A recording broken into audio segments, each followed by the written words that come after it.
یہ جو قربانی کا مسئلہ ہے اس کے بارے میں ایک زمانے میں تو بہت منکرین حدیث کی طرف سے اس کے خلاف بڑی جو ہے ایک مہم چلی تھی کہ ختم کیا جائے اس کو. یہ خام خواہ جو ہے خرچ ہوتا ہے بہت بڑا اور ضائع ہوتا ہے گوشت. اتنے بڑے پیمانے پر گوشت ہوتا ہے کھایا نہیں جاتا. اچھا ایک زمانے میں فریج بھی نہیں تھے, یہ بھی نہیں کہ آپ محفوظ کر لیں, گوشت ضائع بھی ہو سکتا تھا. اور بھی چیزیں جو ہے وہ گوشت کی وہ صحیح طور سے استعمال نہیں ہوتی تھی. تو اس کے اوپر بڑا پروپیگنڈا منکرین حدیث کا رہا کہ یہ جو ہے قربانی صرف حج کے موقع پر ہے. میں اس کی نفی کے لیے آج آپ کو بتا رہا ہوں کہ سورہ حج کے اندر جو 2 رکوع ہیں, ایک چوتھا ایک پانچواں, چوتھے رکوع میں بھی قربانی کا ذکر ہے, پانچویں میں بھی قربانی کا ذکر ہے. یہ ایک دم جو ہے ایک جگہ پر جو 2 طرح کی قربانیوں کا ذکر ہو رہا ہے, یہ کیوں ہو رہا ہے؟ چوتھے رکوع میں وہ مناسک حج کے ساتھ اس کا ذکر ہے. وہاں جو فرمایا گیا لِيَشْهَدُوا مَنَافِعَ لَهُمْ وَيَذْكُرُوا اسْمَ اللَّهِ عَلَىٰ مَا رَزَقَهُم مِّن بَهِيمَةِ الْأَنْعَامِ فِي أَيَّامٍ مَّعْلُومَاتٍ عَلَىٰ مَا رَزَقَهُم مِّن بَهِيمَةِ الْأَنْعَامِ فَكُلُوا مِنْهَا وَأَطْعِمُوا الْبَائِسَ الْفَقِيرَ. وہاں پہ قربانیاں دو, پھر اللہ کا نام لو ان جانوروں پر جو اللہ نے تمہیں عطا کیے ہیں, اور جو معین دنوں کے اندر دو, فی ایام معلومات, اور پھر اس میں سے خود بھی کھا. اور جو ہے جو جیسے صدقہ کا گوشت ہوتا ہے وہ نہیں ہے, وہ قربانی کا گوشت ہے, اس میں سے آپ خود بھی کھائیں اور غربا کو کھلائیں, غریبوں کو دیں, مساکین کو دیں. تو پورا حکم آ چکا ہے چوتھے رکوع کے اندر. پانچواں رکوع پورا کا پورا جو ہے وہ عید الاضحیٰ پر ہے میرے نزدیک. یہی حکمت صوم کے بارے میں ہے کہ وہاں جب ایک حکم تکرار کر کے آیا کہ پہلے فرما دیا گیا فمن کان منکم مریضا او علی سفر فعدۃ من ایام اخر, اگر بیمار ہو کوئی اور یہ یہاں کے سفر پر ہو تو وہ تعداد دوسرے دنوں میں پوری کرے. پھر کیا وجہ دوبارہ آ رہا ہے؟ شہر رمضان الذی انزل فیہ القرآن ھدی للناس وبینات من الھدی والفرقان فمن شہد منکم الشہر فلیصم ومن کان مریضا او علی سفر فعدۃ من ایام اخر. کیوں؟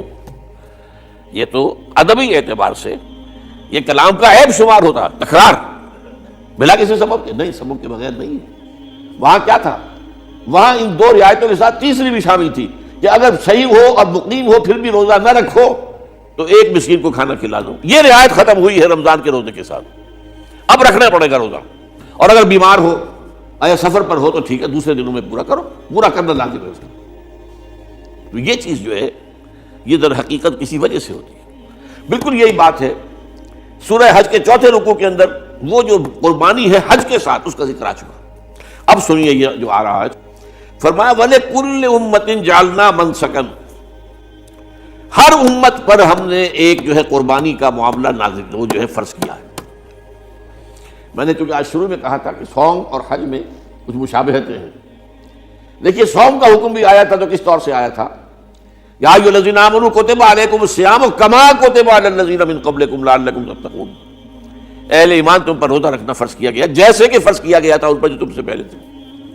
یہاں پر اسی حوالے سے بات ہو رہی ہے کہ اے مسلمانوں یہ قربانی صرف تم پر فرض نہیں کی جا رہی, یہ تو ہر امت پر, ہر نبی ہر رسول کی امت.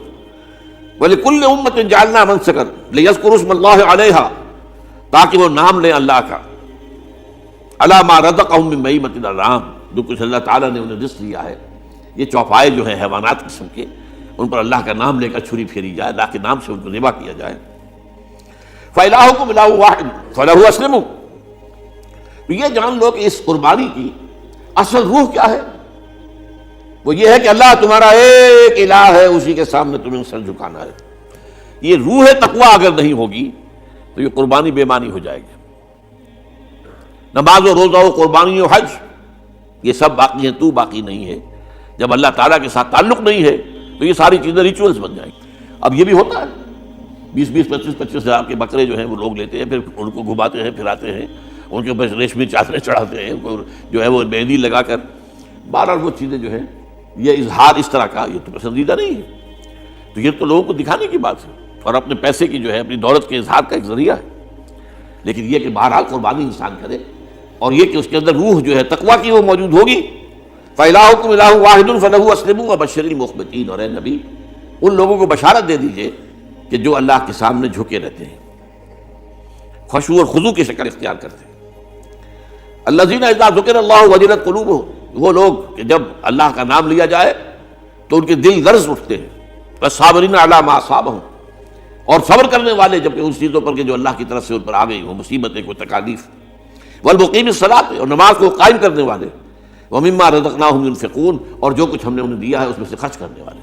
یہ ایک نظام ہے پورا کا پورا جو آیت میں بیان کر دیا گیا، اس کا ایک جز جو ہے وہ یہ بھی ہے وَلِكُلِّ أُمَّةٍ جَعَلْنَا مَنسَكًا، یہ قربانی کا معاملہ جو ہے یہ بھی ہم نے ہر امت کے اوپر فرض کیا، ہر امت جو ہے اس کے اوپر لازم کیا گیا، اور مسلمانوں آج تم پر بھی لازم کیا جا رہا ہے۔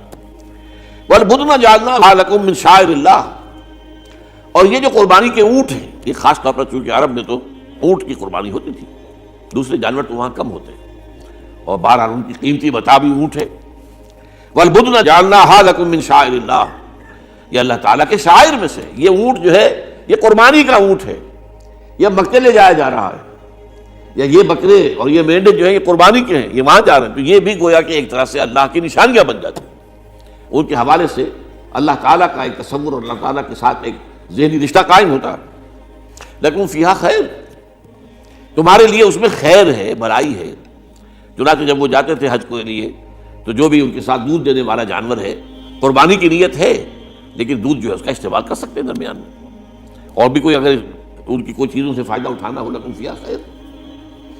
فاذکروا اسم اللہ علیہا، تو اب ان کا اللہ کا نام لو اس کے اوپر، صاف صفے باندھ کر وہ اونٹ کھڑے ہوتے ہیں اور ان کو نحر کیا جاتا ہے۔ آپ کو معلوم ہے ذبح نہیں ہوتا اونٹ، اتنا بڑا جانور ہے، گردن کتنی موٹی ہے، اس کا ذبح کرنا بڑا مشکل ہے۔ نہر کہتے ہیں اس کو۔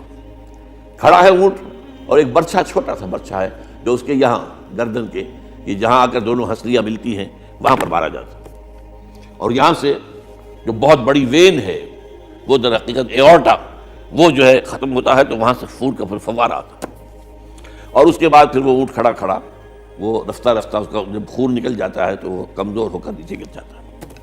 یہ نہر ہے۔